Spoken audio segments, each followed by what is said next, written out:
चाहिए तो नहीं कछु।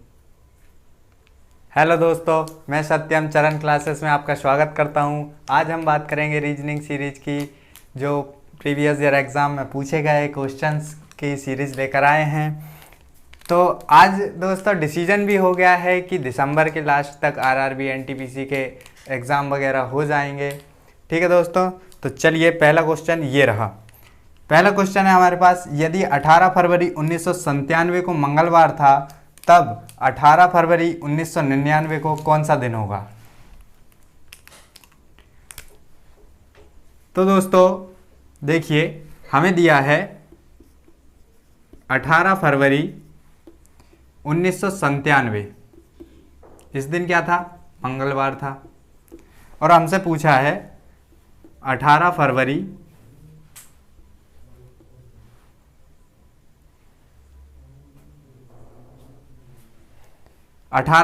1999 को कौन सा दिन होगा? तो हम बात करें, 18 फरवरी 1997 को मंगलवार था। तो हम देखें तो यहाँ से हमें पता है कि 1898 और फिर 99। तो 1898 हम देखें तो हमारा लीप वर्ष नहीं है, और 1897 भी हमारा लीप वर्ष नहीं है। तो यहाँ पर यदि लीप वर्ष नहीं है तो एक दिन बढ़ेगा। हर वर्ष में यदि लीप वर्ष नहीं है तो एक दिन बढ़ता है, और लीप वर्ष है तो 2 दिन बढ़ता है। तो 18 फरवरी 1998 को क्या हो जाएगा हमारा? बुधवार। ठीक है। फिर 18 फरवरी 1999 को क्या हो जाएगा हमारा? गुरुवार। एक दिन इधर भी बढ़ जाएगा।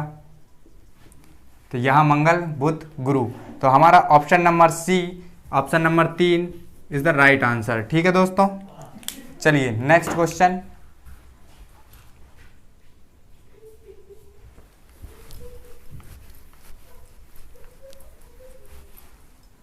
अगला क्वेश्चन दिया है हमें आकृति से रिलेटिव। ठीक है, जिसमें हमें पेज को मोड़ना है और फिर काटना है। ठीक है दोस्तों, तो हमें दिया है एक पेज दिया है, उसको पहले पेज है कुछ इस प्रकार का, हमें फिर उसको मोड़ना है कुछ इस प्रकार से, मतलब इतना मोड़ना है हमें। अरे यार, ठीक है, फिर और आगे भी उसी तरीके से मोड़ना है हमें, क्वेश्चन में दिख रहा है। तो इसके बाद उसे खोलने के बाद किस प्रकार की आकृति दिखेगी हमें? तो हम देखें कि हमने पेज को मोड़ा था कैसा। हमारा पेज ऐसा था, हमने उसको कुछ इस प्रकार से मोड़ दिया था।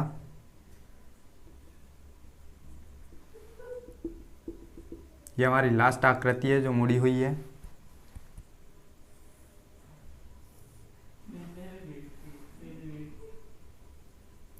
और यहां से हमने उसे काट दिया गया है। ठीक है, तो अब हम उसको खोलेंगे। अब हम इस पार्ट को इस साइड मोड़ा है हमने, तो इस साइड खोलेंगे तो कुछ इस प्रकार की आकृति बनेगी। ठीक है, और फिर इस पूरे पार्ट को, इस वाले पार्ट को, इस वाले पार्ट को हम ऊपर साइड खोलेंगे। तो इस वाले पार्ट को ऊपर साइड खोलेंगे तो कुछ इस प्रकार की आकृति बनेगी कि नहीं?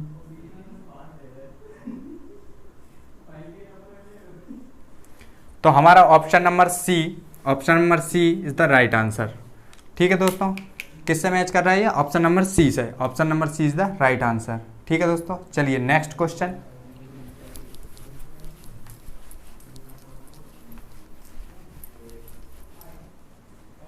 अगला क्वेश्चन हमें आकृति से रिलेटिव दिया है।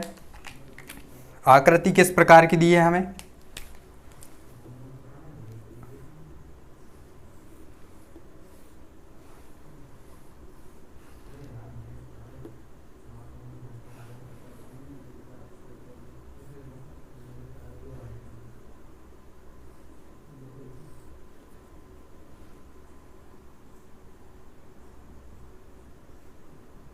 इस प्रकार की कुछ आकृति दी है हमें। सेकंड आकृति हमें दी है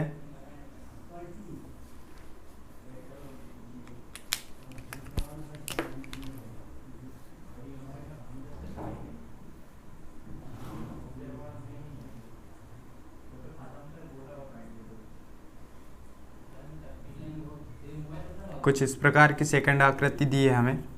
तो हमें बताना है कि अगली आकृति किस प्रकार की बनेगी। यहाँ पर हमें बताना है कि अगली आकृति किस प्रकार की बनेगी। तो देखिए दोस्तों, क्या हो रहा है, ये जो आकृति है इसके अपोजिट है, ये जो आकृति है ये इसके अपोजिट है, ये वाली आकृति इसके अपोजिट है। तो इसके अपोजिट किस प्रकार की आकृति बनेगी, हमें ऑप्शन दिए हैं 4, उसमें से हम देखें तो इसके अपोजिट कुछ इस प्रकार की आकृति बनेगी कि नहीं।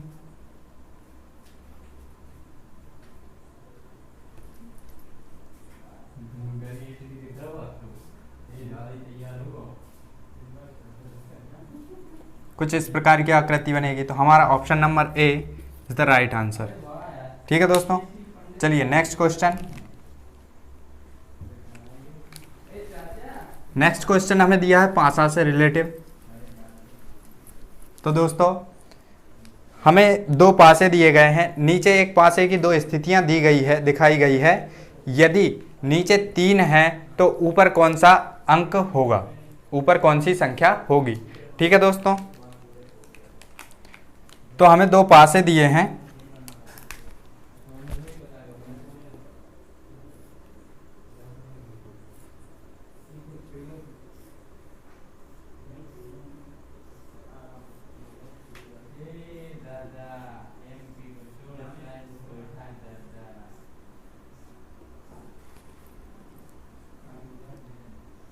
इस प्रकार से 2 पासे दिए गए हैं जिसमें ऊपर है 4, 1, 2 और यहाँ पर है 4, 5 और 3।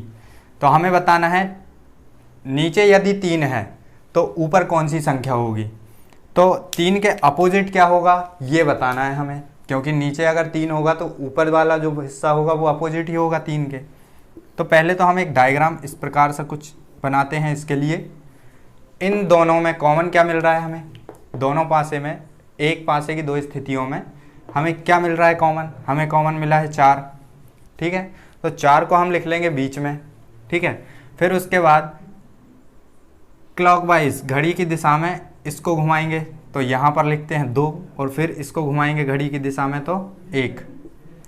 ठीक है, फिर उसके बाद इसी तरीके से इसको भी घुमाएंगे तो घड़ी की दिशा में इधर 3, तो यहाँ पर लिखेंगे हम 3 और इसकी घड़ी की दिशा में लिखेंगे 5।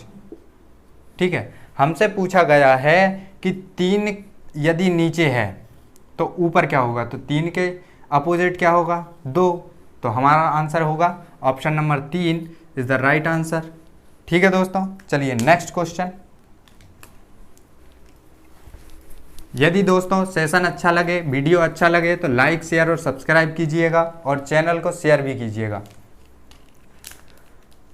दोस्तों अगला क्वेश्चन है हमारे पास, पासे से संबंधित है यह भी। हमें एक पासे की 4 स्थितियां दी गई है, एक पासे की 4 स्थितियां दी गई है जिसमें पहला पासा है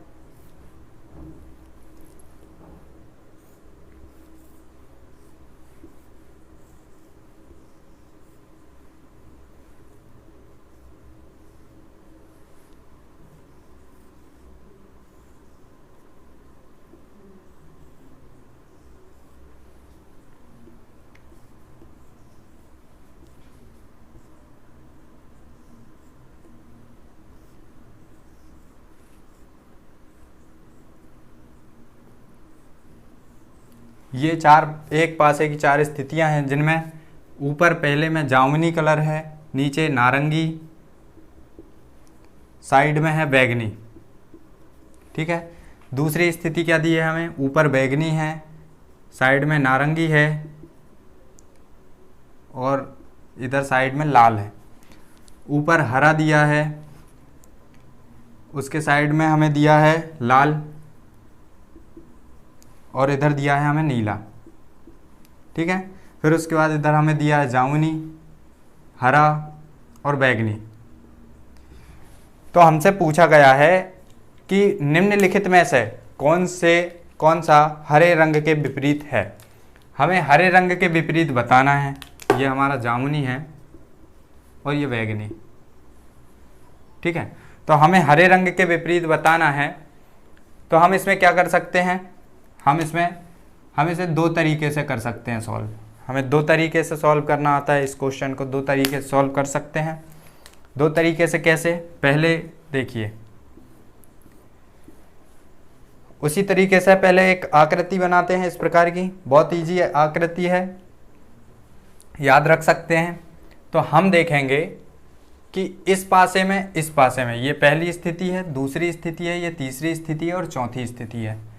हम देखें कि पहले और दूसरे पासे की जो स्थितियाँ दी हैं उनमें हमें कॉमन क्या मिल रहा है। तो हमें कॉमन दो चीज़ें मिल रही हैं, नारंगी और बैगनी और नारंगी बैगनी।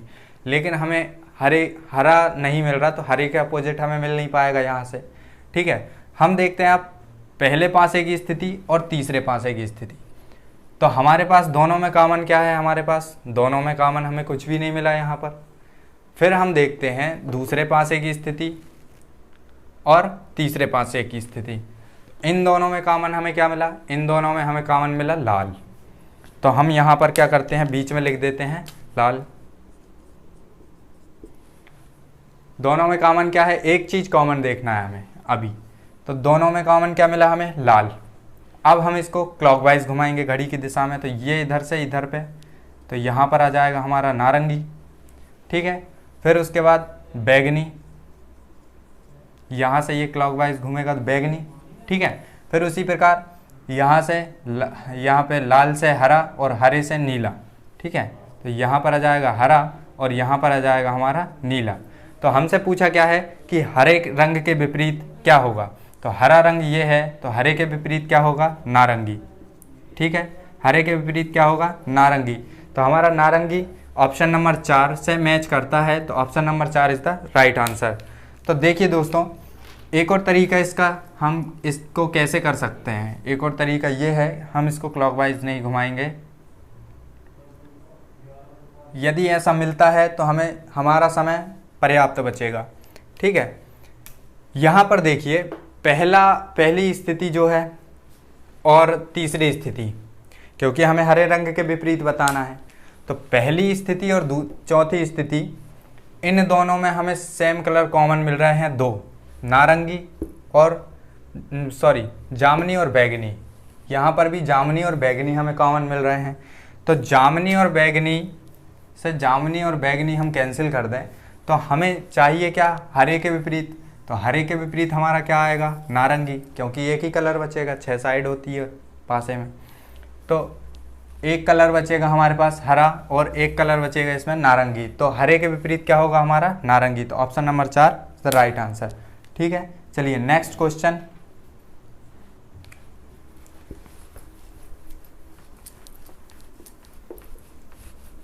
नेक्स्ट क्वेश्चन है हमारे पास, एक मनुष्य में हमेशा होता है। तो एक मनुष्य में हमेशा होता है, हमें 4 ऑप्शन दिए हैं, दांत, पाँव, आँख, हृदय और हाथ और हृदय। ठीक है, तो पहला ऑप्शन है हमारा दांत। तो मनुष्य में दांत भी होते हैं, लेकिन बूढ़ा हो जाता है, दांत गिर जाते हैं, टूट जाते हैं। ठीक है, हमेशा होने की बात कर रहा है। तो दूसरा है पाँव। पाँव यदि कि किसी दुर्घटनावश पाँव टूट गया या कट गया तो पाँव भी हमेशा नहीं रहेगा। आँखें भी दुर्घटनावश कहीं जा सकती है। ठीक है, फिर उसके बाद हाथ भी किसी दुर्घटना में कट जाए या टूट जाए, फूट जाए, कुछ हो सकता है। लेकिन यदि मनुष्य जिंदा है तो उसमें हृदय होगा। ठीक है दोस्तों, तो option number 5 is the right answer हमारा। ठीक है, चलिए नेक्स्ट क्वेश्चन है हमारे पास। अगला क्वेश्चन है हमारे पास, बस में आपको एक पर्स मिलता है, एक स्टेटमेंट दिया है, उसके आधार पर 4 ऑप्शन दिए हैं। तो उसमें हमें ये बताना है कि उचित क्या होना चाहिए, उचित क्या हो सकता है। ठीक है, तो बस में आपको एक पर्स मिलता है, तब आप उसका क्या करेंगे। तो हमें दिए हैं 4 ऑप्शन। पहला ऑप्शन दिया है आप उसमें से सारे पैसे निकाल लेंगे। दूसरा ऑप्शन दिया है आप पर्स को बस कंडक्टर को दे देंगे।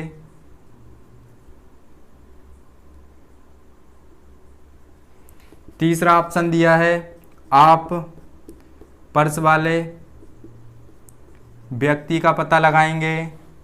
चौथा ऑप्शन दिया है आप उसको वहीं छोड़ देंगे।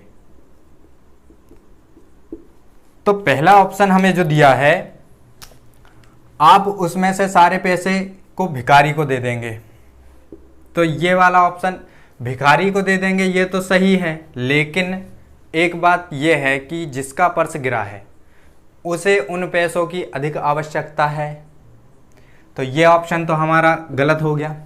ठीक है, अब देखते हैं दूसरा ऑप्शन। दूसरा ऑप्शन है हमारे पास, आप उसमें से सारे पैसे आप पर्स को बस कंडक्टर को दे देंगे। ठीक है, हम उस पर्स को बस कंडक्टर को तो दे दें, लेकिन कोई ज़रूरी है कि वो बस कंडक्टर उसको दे दे जिसका पर्स है, तो दूसरा ऑप्शन भी हमारा गलत हो गया। अब हम देखें, आप पर्स वाले व्यक्ति को ढूंढने की कोशिश करें, मतलब आप पर्स वाले व्यक्ति का पता लगाने की कोशिश करेंगे, तो हाँ, हम उस पर्स वाले व्यक्ति को पता लगाने की कोशिश कर सकते हैं। वो कैसे? क्योंकि पर्स में कोई ना कोई आईडी प्रूफ तो होगा ही। ठीक है, तो इसीलिए हमारा ऑप्शन नंबर 3 राइट आंसर होगा। ठीक है, चलिए नेक्स्ट क्वेश्चन। चौथा ऑप्शन देखने की ज़रूरत ही नहीं है, क्योंकि यदि दिखा है तो हम उठाएंगे ही। चलिए नेक्स्ट क्वेश्चन ये रहा, कथन निष्कर्ष से संबंधित क्वेश्चन है, ध्यान से पढ़िएगा और कीजिए।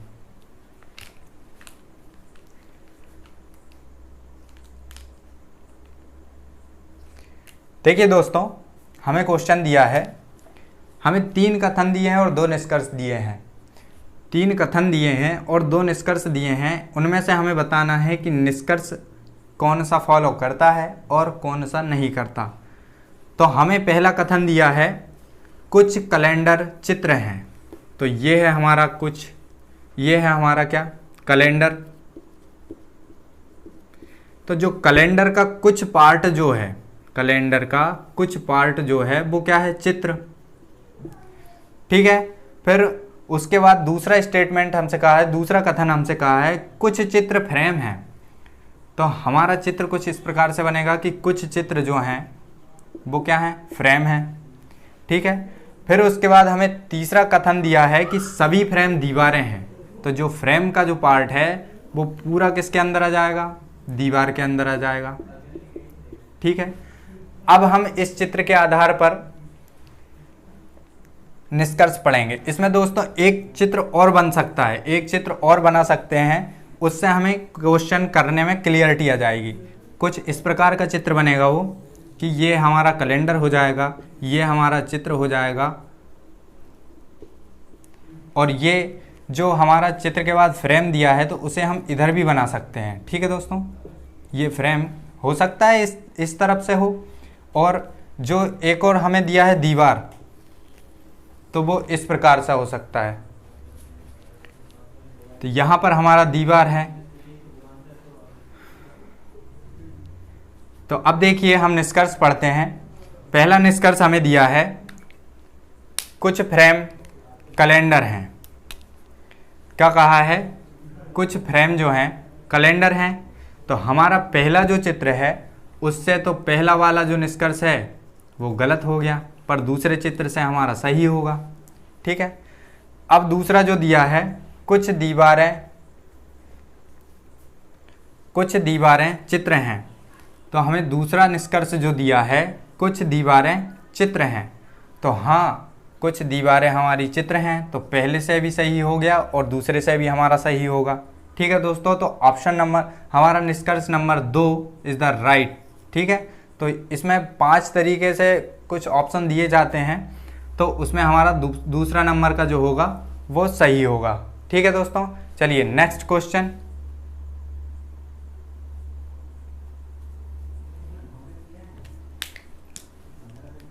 नेक्स्ट क्वेश्चन है हमारे पास,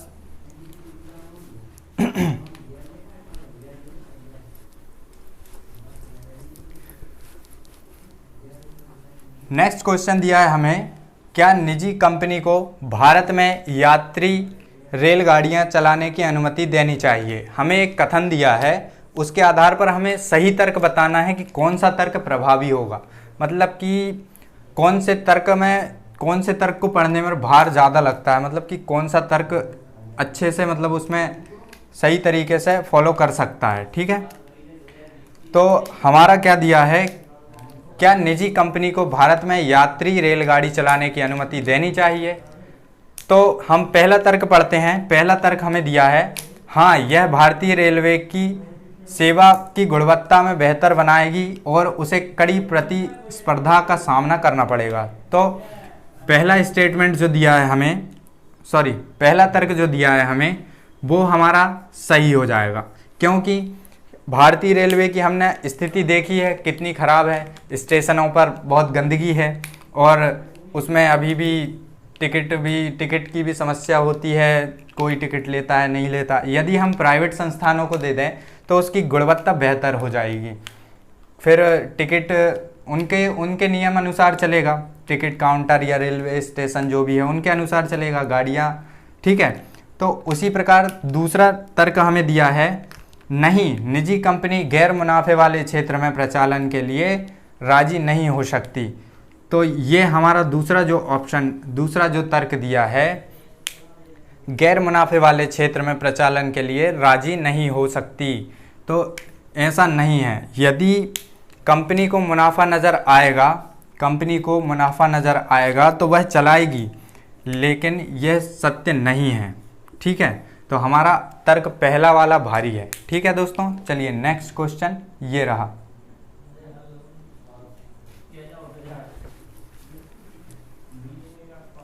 नेक्स्ट क्वेश्चन हमारे पास है, कथन दिया है हमें 3 निष्कर्ष दिए हैं। तो पहले कथन को पढ़ेंगे हम, सभी कुर्सियां रिंग हैं, ठीक है। तो जो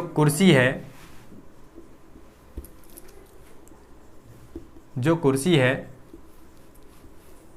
वो क्या है, रिंग है। सभी कुर्सियां रिंग हैं। कुछ रिंग छड़ियां हैं। तो जो कुछ रिंग का जो पार्ट है उसका कुछ भाग क्या है, कुछ भाग हमारा छड़ियां हैं, ठीक है। फिर उसके बाद कहता है सभी छड़ियां शाखाएं हैं। तो जो सभी छड़ियां हैं वो क्या हैं, शाखाएं हैं। तो हम इसमें 2 चित्र बना सकते हैं दोस्तों। पहला चित्र तो ये हमारे पास हो गया। दूसरा चित्र देखिए, दूसरा चित्र कुछ इस प्रकार का बना सकते हैं हम। ये हो गया हमारा कुर्सी वाला पार्ट, चेयर।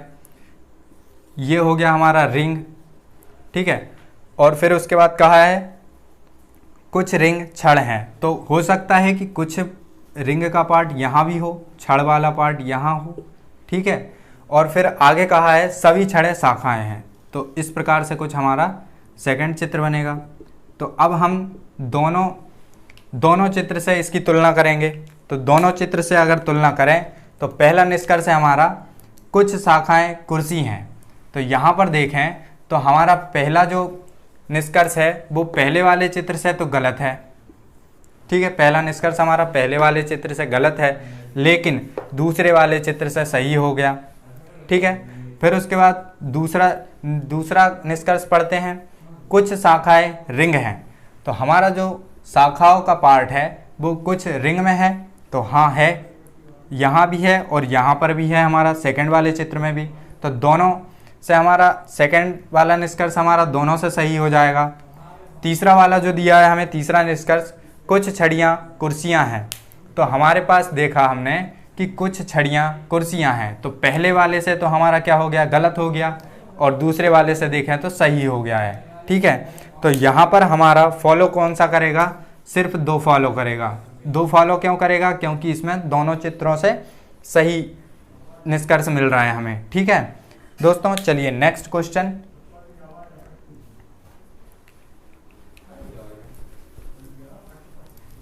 नेक्स्ट क्वेश्चन है हमारे पास,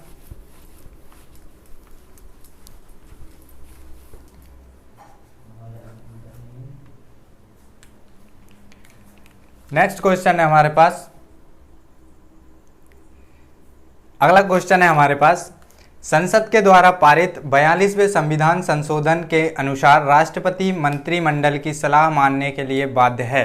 तो ये हमें कथन दिया गया है और हमें 2 निष्कर्ष दिए गए हैं। तो हमें ये बताना है कि ये जो 2 निष्कर्ष दिए गए हैं, नंबर 1 और नंबर 2, तो हमें ये बताना है कि इसमें सबसे अधिक प्रभावी कौन सा निष्कर्ष होगा, ठीक है। तो पहला निष्कर्ष देखिए दोस्तों, पहला निष्कर्ष दिया है हमें विधेयक की प्रस्तुति से पूर्व राष्ट्रपति मंत्रिपरिषद की सलाह लेने के लिए अभ्यस्त नहीं था। ठीक है, तो ये जो हमारा पहला निष्कर्ष है वो विधेयक की प्रस्तुति से पूर्व राष्ट्रपति मंत्रिपरिषद की सलाह लेने को अभ्यस्त नहीं था।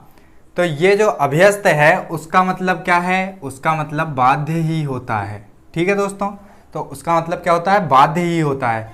तो ऑप्शन हमारा जो पहला जो निष्कर्ष है वो फॉलो करता है। ठीक है, अब दूसरा हम पढ़ते हैं। दूसरा निष्कर्ष हमें दिया है, विधेयक की प्रस्तुति से पूर्व राष्ट्रपति ने मंत्रिपरिषद की सलाह कभी नहीं मांगी। ऐसा तो हो ही नहीं सकता कि राष्ट्रपति ने सलाह नहीं मांगी होगी, क्योंकि हमें पता है हमारा देश जो भारत है वो लोकतांत्रिक है और मंत्रिमंडल का गठन किस लिए किया गया है, क्योंकि वह राष्ट्रपति को सलाह दे सके। तो ये दूसरा जो निष्कर्ष है वो हमारा गलत होगा। ठीक है दोस्तों, चलिए नेक्स्ट क्वेश्चन ये रहा।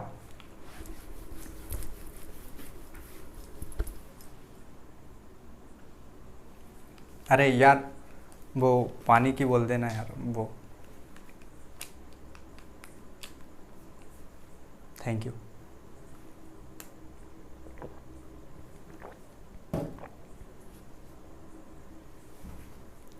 अगला क्वेश्चन है हमारे पास, एक कथन दिया है हमें, अच्छाई अच्छे से अच्छे शत्रु का शत्रु है। कथन क्या है हमारे पास, अच्छाई अच्छे से अच्छे शत्रु का शत्रु है। दोस्तों कथन थोड़ा ध्यान से पढ़िए। निष्कर्ष हमें दिया है, दो निष्कर्ष दिए हैं, हमें इसमें भी यही बताना है कि कौन सा निष्कर्ष प्रभावी होगा। तो निष्कर्ष एक दिया है कि तुम्हें अपने सबसे अच्छे शत्रु के साथ भलाई करनी चाहिए, और दूसरा निष्कर्ष है हमारे पास, सर्वश्रेष्ठ व्यक्ति अच्छाई पसंद नहीं करते। तो नेगेटिव वाला आ गया है, तो नेगेटिव तो सदैव क्या होता है, गलत ही होता है 90% चांस में। तो यहाँ पर हम देखें तो तुम्हें अपने सबसे अच्छे शत्रु के साथ भलाई करनी चाहिए। तो पहला जो निष्कर्ष है हमारा सही हो जाएगा, क्योंकि हो सकता है कि तुम अपने शत्रु से भलाई करो और वह आपका मित्र बन जाए। ठीक है, उसके बाद बात करते हैं दूसरे वाले की। तो दूसरे में नेगेटिव हो गया है, नेगेटिव की बात कर दी है, नहीं की बात कर दी है, तो ये तो हमारा क्या होगा, गलत होगा। तो फॉलो कौन सा करेगा, सिर्फ एक करेगा। चलिए नेक्स्ट क्वेश्चन है हमारे पास,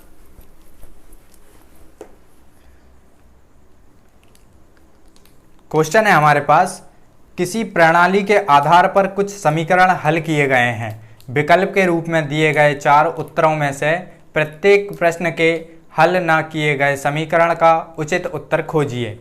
ठीक है, तो हमें समीकरण क्या दिए गए हैं, समीकरण पहला समीकरण है हमारा 11 × 24 × 13। तो इसको क्या लिखा गया है, ठीक है। दूसरा समीकरण दिया है हमें 22 × 29 × 10। इसे क्या लिखा गया है, 10 22 29। तीसरा समीकरण दिया है हमें 16 27 12। इसे हमें बताना है कि इसे हम क्या लिखेंगे। ठीक है दोस्तों, तो चलिए देखिए क्या किया गया है। तो हम देखें यहाँ पर कि ये जो लास्ट डिजिट है, जो लास्ट में जो है डिजिट, उसे फर्स्ट में ले गया है। ठीक है, फिर उसके बाद देखें तो जो फर्स्ट में है उसे मिडिल में ले गया है। ठीक है, फिर उसके बाद देखें जो मिडिल में है उसे कहाँ ले गया है, लास्ट में ले गया है। अब देखते हैं कि सेकंड में भी कुछ इसी प्रकार होना चाहिए। तो हम देखें कि जो लास्ट में है उसे कहाँ ले गया है, फर्स्ट में ले गया है। फर्स्ट में जो है उसे मिडिल में ले गया है, और जो मिडिल में है उसे कहाँ ले गया है, लास्ट में ले गया है। तो हमारा सीरीज कुछ इस प्रकार से बन रहा है। तो हम क्या करेंगे कि जो हमारे पास लास्ट में है उसे हम कहाँ ले जाएं, फर्स्ट में ले जाएंगे, और जो फर्स्ट में है उसे कहाँ ले जाएंगे हम, मिडिल में ले जाएंगे, और जो मिडिल में है उसे हम कहाँ ले जाएंगे, लास्ट में ले जाएंगे। तो 12, 16, 27, 12, 16, 27 किस ऑप्शन से मैच करता है, हमारा ऑप्शन नंबर 1। ठीक है दोस्तों, तो option number 1 is the right answer. चलिए नेक्स्ट क्वेश्चन।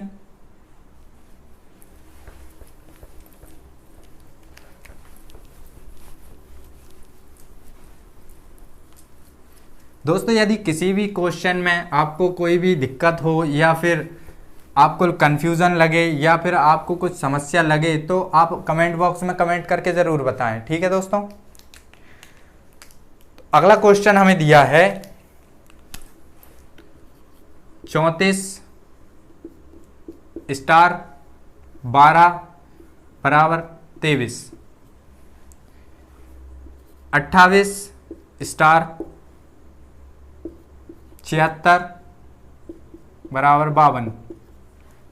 अगला क्वेश्चन है हमारे पास 97 स्टार 39 बराबर 68। तो पूछा है हमसे 37 स्टार 73 क्या होगा, क्या होना चाहिए।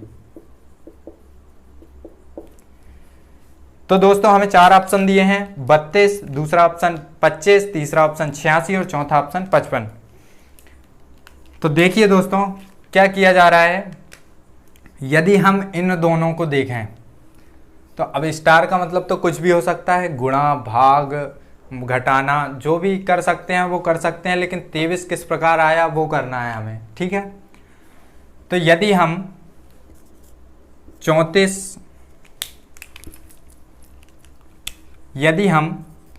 34 और 12 दोनों को ऐड कर दें तो कितना हो जाएगा हमारे पास, 4 और 2 6, 3 और 1 4, 46 हो जाएगा। अब हम देखते हैं, पहले हम निकाल लेते हैं सॉल्यूशन। यदि हम 76 और 28 इन दोनों को जोड़ देते हैं तो कितना हो जाता है हमारे पास, 8 और 6 14, 4 हाथ का 1, 7 और 2 9 और 1 10, 104। तीसरा देखें हम, हमारे पास दिया है 97 और 39, इन दोनों को जोड़ दें तो कितना हो जाएगा हमारे पास, यहाँ पर हो जाएगा 9 और 7 16, हाथ का 1, 9 और 1 10, 3 13, 136। तो क्या किया गया है, तो हम देखते हैं यहाँ पर 23 का दोगुना कितना है 46, तो यहाँ पर 46 भागी 2 तो कितना हो जाएगा 23। 104 में 2 का भाग दे दें तो कितना हो जाएगा हमारे पास 52, और 136 में हम 2 का भाग दे दें तो कितना हो जाएगा हमारे पास 68। उसी प्रकार हम क्या करते हैं, 37 और 73 को दोनों को जोड़ लेते हैं, तो 37 और 73, तो हमारा क्या हो जाएगा 110 हो जाएगा, 110 हो जाएगा। तो 110 का आधा कितना होगा, 110 का होगा आधा हमारा 55, तो 55 option number 4, option number 4 is the right answer. ठीक है दोस्तों, चलिए नेक्स्ट क्वेश्चन ये रहा।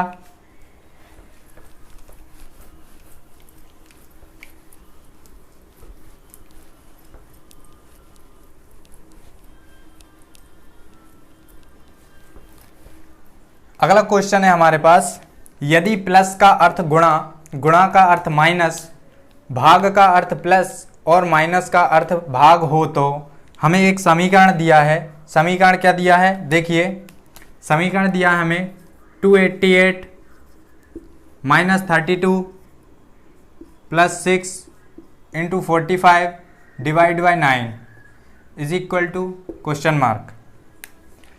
तो यहाँ पर हमें क्या कहा है कि प्लस का अर्थ क्या है, प्लस का अर्थ दिया है हमें गुणा, गुणा का अर्थ क्या दिया है हमें माइनस, और भाग का अर्थ क्या दिया है हमें प्लस, और माइनस का अर्थ क्या दिया है हमें भाग। तो अब हम इस प्रकार से चिन्ह परिवर्तित कर लेते हैं इन सब का। तो माइनस को हम क्या लिख सकते हैं भाग, प्लस को हम क्या लिख सकते हैं गुणा, गुणा को हम क्या लिख सकते हैं माइनस, और भाग को हम क्या लिख सकते हैं, प्लस। तो दोस्तों इन क्वेश्चनों को करने के लिए इस समीकरण को हम हल करेंगे तो सबसे पहले हम सॉल्व करेंगे जो भाग वाला पोर्शन दिया है हमें, बोर्ड मास का नियम लगाते हैं हम इसमें।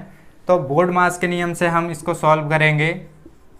तो सबसे पहले क्या होगा, हमारा भाग सॉल्व होगा। ठीक है, तो भाग देंगे हम, तो 32 से भाग देंगे तो कितनी बार जाएगा, तो हम देखें तो 32 से हम भाग दें इसमें तो कितनी बार जाएगा।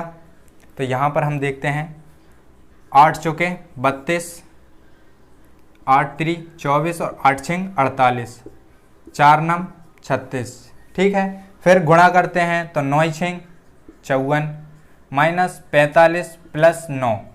तो यहाँ पर हमारा 45 और 9 54 और 9 कितना हो जाएगा हमारा, 54 और 9 हो जाएगा हमारा 6 और 3 9, तो हमारा हो जाएगा 63। ठीक है, फिर उसके बाद हम इसमें से 45 घटा देंगे तो 13 में से हमारे 5 जाएंगे तो कितना बचेगा, 13 में से 5 जाएगा तो 8 बचेगा और यहाँ पर बचा हमारा 5, 5 में से 4 गया 1। तो हमारा आंसर किससे मैच करता है, ऑप्शन नंबर 2 से। तो option number 2 is the right answer. ठीक है, चलिए नेक्स्ट क्वेश्चन।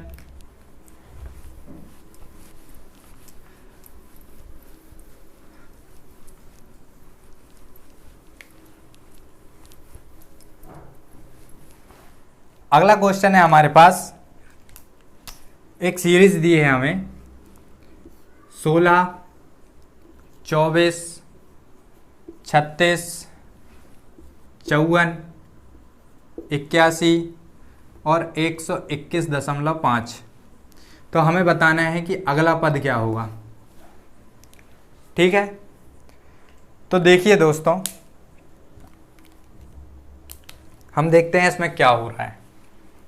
ठीक है, तो हमने देखा इन दोनों के बीच अंतर कितना है, 8 का अंतर है।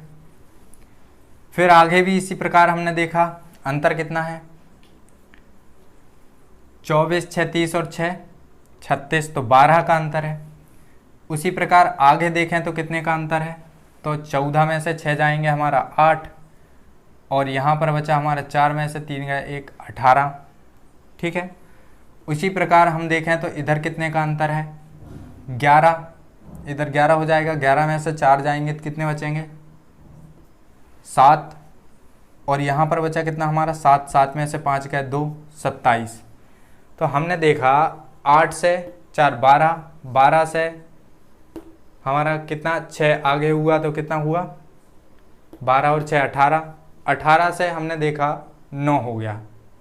ठीक है, तो हमारा सीरीज में कुछ पैटर्न नहीं मिल रहा है हमारा, क्योंकि यहाँ पर दशमलव आ गया है। तो हम इस तरीके से नहीं करेंगे इसको। तो देखिए किस तरीके से करेंगे। तो हमारा तरीका है इसमें कि यदि हम देखें हमें अंतर कितना मिला था, यहाँ पर हमें अंतर मिला था यहाँ पर 8 का। तो 8 किस प्रकार हो सकता है, तो यदि हम 16 डिवाइड 2 तो कितना हो जाएगा हमारा 8 और गुणा 3 कर दें तो कितना हो जाएगा 24 हो जाएगा। उसी प्रकार 24 डिवाइड 2 गुणा 3 तो ये हो जाएगा 12, 12 गुणा 3 बराबर 36 हो जाएगा। तो हमें मिल गया कि सीरीज क्या मिल रही है हमें। तो यहाँ पर हम क्या करेंगे 36 भागे 2 गुणा 3, तो 36 का आधा कितना हो जाएगा हमारा 18 और 18 तिया कितना हो जाएगा 54। अब देखेंगे कि 54 का आधा और गुणा 3, 54 का आधा कितना हो जाएगा हमारा 27 और 27 का हम देखेंगे तो 27 तिया कितना होता है हमारा 81। ठीक है, तो उसी प्रकार हम क्या करेंगे 81 का आधा गुणा 3, तो 81 का आधा करेंगे तो 2 चुके 8, भाग नहीं जाएगा उसकी 0, 0.2 पंजे 10। तो अब इसका गुणा करें तो कितना हो जाएगा हमारे पास 5 3 15 के 5 हाथ का 1, 0 में 3 का गुणा 1, 4 3 12, तो 121.5। ये हमारी सीरीज मिल गई हमें। तो यहाँ पर हम क्या करेंगे भाग 2 गुणा 3। ठीक है, तो यहाँ पर दशमलव हटाने के लिए हम यहाँ पर क्या कर लेते हैं 0 लगा लेते हैं। अब इसको हम काट देते हैं कि 2 एकम 2 और यहाँ पर हमने बना लिया 10, 2 इशिंग 12, भाग नहीं जाए 0।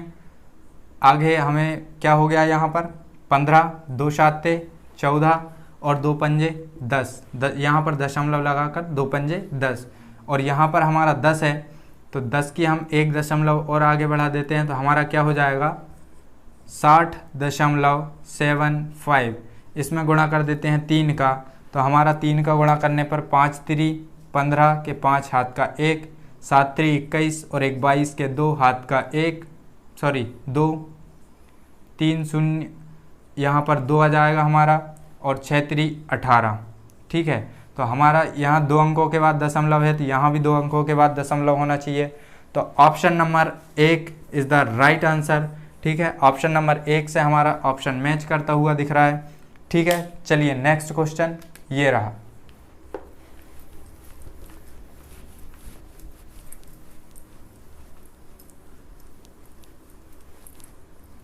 अगला क्वेश्चन है हमारे पास, हमें सीरीज दी है। सीरीज कुछ इस प्रकार से दी है 10, 100, 200 और 310। अगला पद बताना है हमें क्या होगा। चलो कीजिए दोस्तों।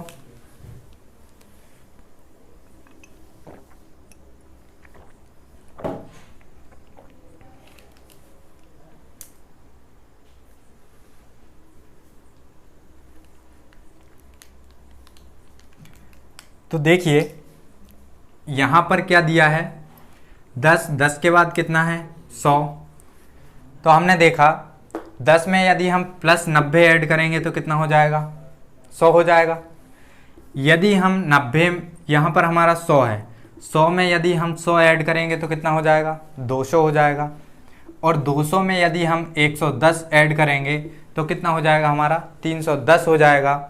और उसी प्रकार हम देखेंगे कि यहाँ 90, 100, 110 और यहाँ पर हम यदि 120 ऐड कर दें, 310 में 120 ऐड करेंगे तो क्या हो जाएगा हमारा हो जाएगा 430। तो option number 4 is the right answer. ठीक है दोस्तों, चलिए नेक्स्ट क्वेश्चन ये रहा।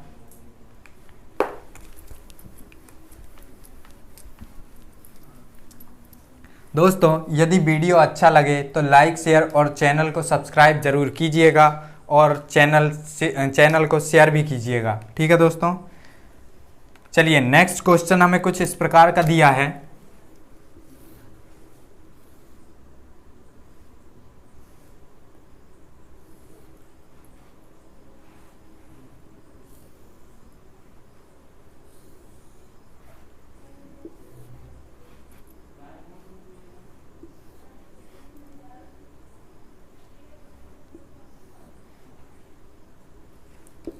यहाँ पर AMBN,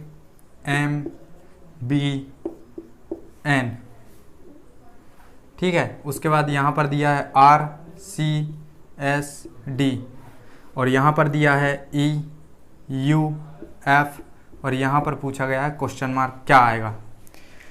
तो यहाँ पर हम देखें,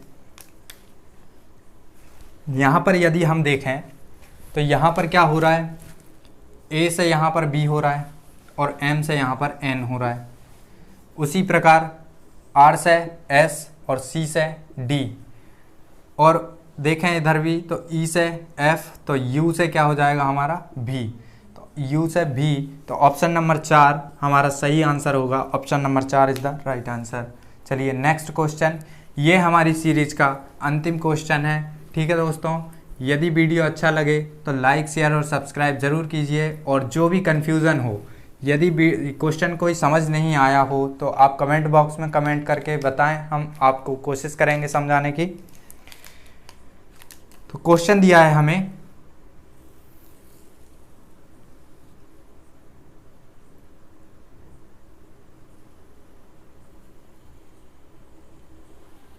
कुछ इस प्रकार से क्वेश्चन दिया है।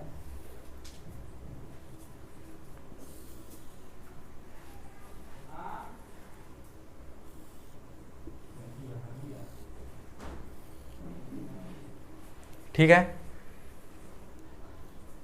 ये क्वेश्चन दिया है।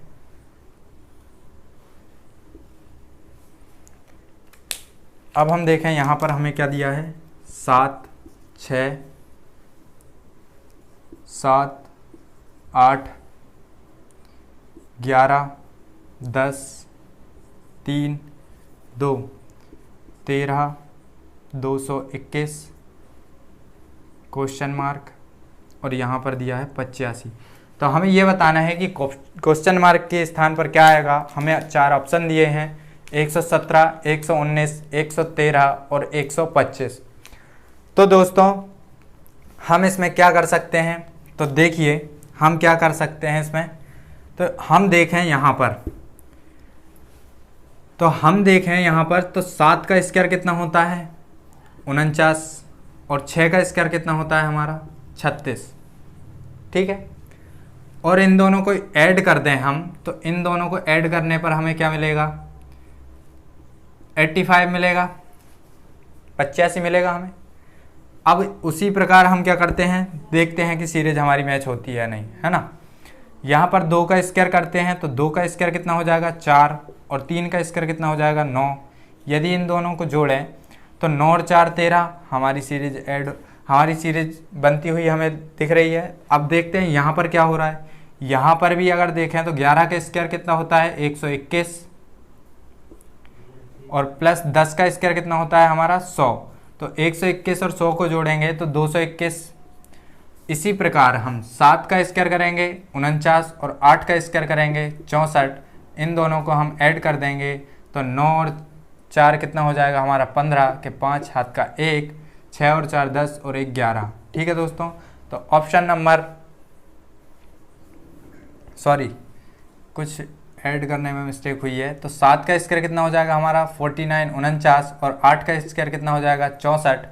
9 और 4 कितना हो जाएगा हमारा 13 के 3 हाथ का 1, 6 और 4 10 और 1 11। ठीक है दोस्तों, तो ऑप्शन नंबर 3 हमारा सही आंसर होगा। ठीक है दोस्तों, चलिए नेक्स्ट हमारा यह क्वेश्चन सीरीज का अंतिम क्वेश्चन था। वीडियो को लाइक कीजिए, शेयर कीजिए और सब्सक्राइब कीजिए और चैनल को शेयर कीजिए। ठीक है दोस्तों, धन्यवाद।